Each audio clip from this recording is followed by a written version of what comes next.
1절부터 26절까지의 말씀입니다. 예레미야 9장 17절부터 26절까지의 말씀을 저와 성도님들이 한 절씩 교독하도록 하겠습니다. 만군의 여호와께서 이와 같이 말씀하시되 너희는 잘 생각해보고 곡하는 부녀를 불러오며 또 사람을 보내 지혜로운 부녀를 불러오되 그들로 빨리 와서 우리를 위하여 애곡하여 우리의 눈에서 눈물이 떨어지게 하며 우리 눈에서 물이 쏟아지게 하라. 이는 시온에서 통곡하는 소리가 들리기를 우리가 아주 망하였구나, 우리가 크게 부끄러움을 당하였구나, 우리가 그 땅을 떠난 것은 그들이 우리 거처를 헐었음이로다 하미로다. 부녀들이여 여호와의 말씀을 들으라. 너희 귀에 그 입의 말씀을 받으라. 너희 딸들에게 애곡하게 하고 각기 이웃에게 슬픈 노래를 가르치라.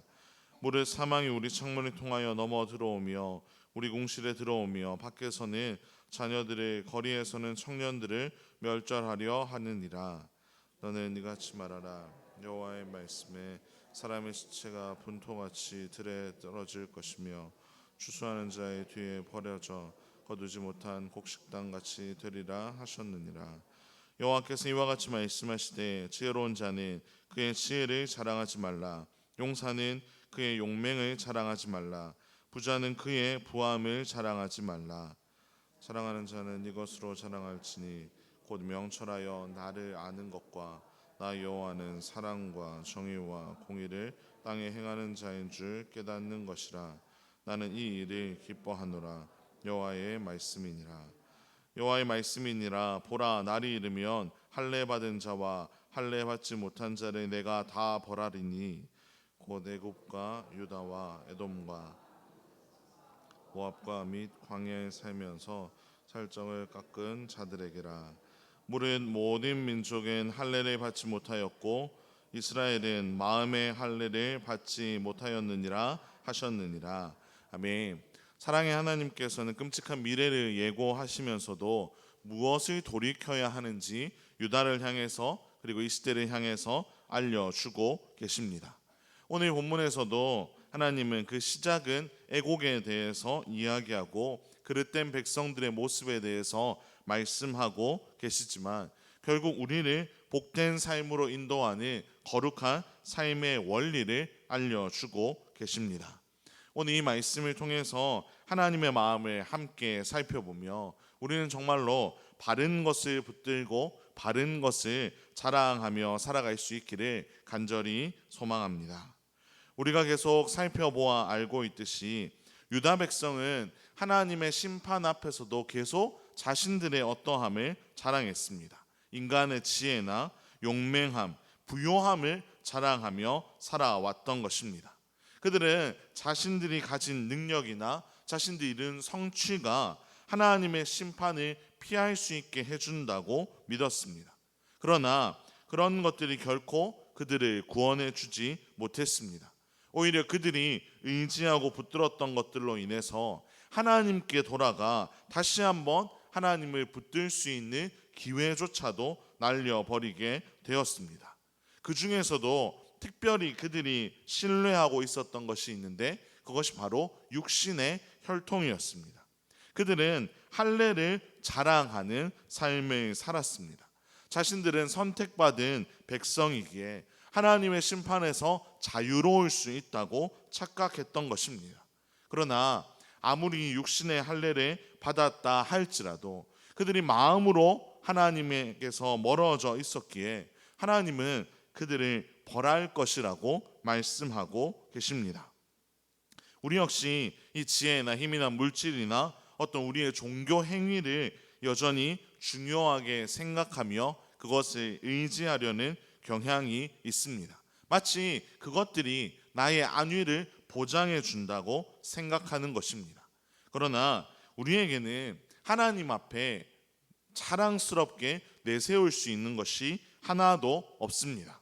그 어떠한 위대한 것도 위대한 업적도 하나님 앞에서 우리가 의지해야 할 대상이 아님을 우리는 기억하며 살아가야 할 줄로 믿습니다. 그렇다면 우리가 무엇을 붙들고 살아가야 할까요? 24절에 기록이 되어 있듯이 바로 하나님을 알고 하나님과 관계 맺으며 살아가는 것입니다. 하나님은 사랑과 정의와 공의를 기뻐하십니다. 이것은 하나님의 거룩한 속성이며 하나님의 자녀인 우리가 마땅히 따라가야 할 가치입니다.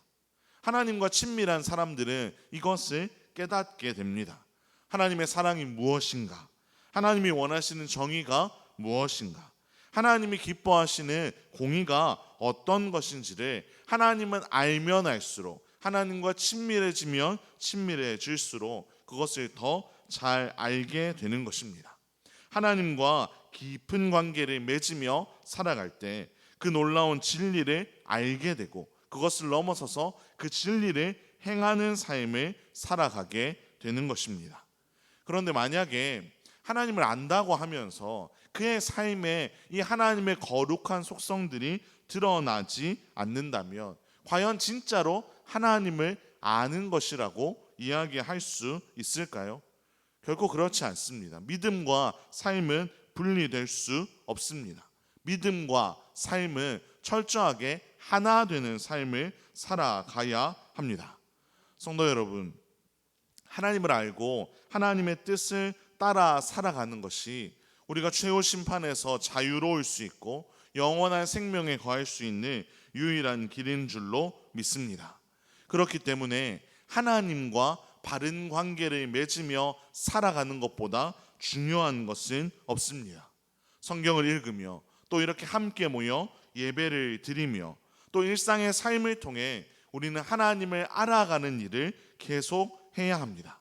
그런데 한 가지 주의해야 할 것은 이 하나님을 알아가는 것이 우리가 과거에 한번 잘했다고 해서 그것이 영원히 효력이 있는 것이 아닙니다. 과거에 내가 비록 열심을 다하고 정말로 하나님과 깊은 관계를 맺었을지라도 오늘 우리가 하나님과 어떤 관계를 맺으며 살아가는가, 이것이 우리에게는 훨씬 더 중요한 일입니다. 하나님을 알아가는 것은 매일매일 우리의 삶에서 계속되어야 합니다. 그렇기 때문에 우리는 하나님을 알아가는 일에 계속 힘써야 합니다. 하나님을 아는 것이 유일한 우리의 자랑이며 우리의 유일한 힘이며 우리의 소망이기에 우리는 계속해서 하나님 앞에 나아가 하나님의 음성에 귀 기울이며 하나님의 말씀을 듣고 또 나의 고백을 올려드리며 내 삶을 드려야 하는 것입니다. 비록 우리의 삶이 참 분주하고 바쁘고 힘들 때가 있지만 저는 우리가 그럴 때일수록 하나님 앞에 나아가서 하나님과 더 친밀한 관계를 맺기 위해 우리의 삶을 드리며 나아가야 할 줄로 믿습니다. 지금처럼 이렇게 새벽에 하나님을 알려고 하나님을 더 만나기 위해 애쓰며 하나님을 의지하려고 하는 우리의 삶이 앞으로도 하나님이 우리를 부르시는 그날까지 계속될 수 있기를 간절히 소망합니다. 매일 하나님과 깊은 사랑을 나누는 저와 여러분이 되기를 간절히 소망합니다. 과거의 은혜로 살아가는 것이 아니라 오늘 하나님을 만나고 오늘 우리에게 주시는 하나님의 은혜를 누리며 그 은혜로 살아갈 수 있기를 간절히 소망합니다.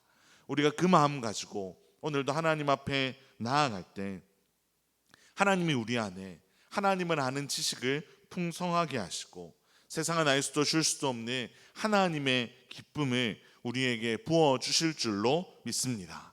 그 복된 삶을 살아가시는 저와 여러분의 삶이 되기를 주님의 이름으로 축원합니다. 기도하겠습니다. 하나님 아버지 감사합니다. 오늘도 하나님을 더 알아가고 하나님을 더 의지하며 하나님이 기뻐하시는 삶을 살아가기 위해 이 새벽부터 주님의 전에 나아왔사오니 하나님이 예비해 놓으신 풍성한 은혜를 누리게 하여 주시옵소서. 연약한 우리 자신의 모습을 자랑하지 않게 하시고 썩어 없어질 세속의 것을 의지하지 않게 하시고 온전히 우리의 유일한 자랑 대신 하나님만을 의지하며 날마다 살아가게 하여 주시옵소서. 특별히 바라옵기는 하나님 우리에게 하나님을 밝히 드러내 주셔서 날마다 하나님을 더 알아가게 하여 주시고 날마다 하나님을 더 사랑하게 하여 주시고 날마다 하나님의 형상을 더 닮아가며 이 땅 가운데 온전히 하나님의 사랑과 공의와 정의를 전하는 삶을 살아가도록 역사하여 주시옵소서. 이 모든 말씀 우리 주 예수 그리스도의 이름으로 기도합니다. 아멘. 하늘에 계신 우리 아버지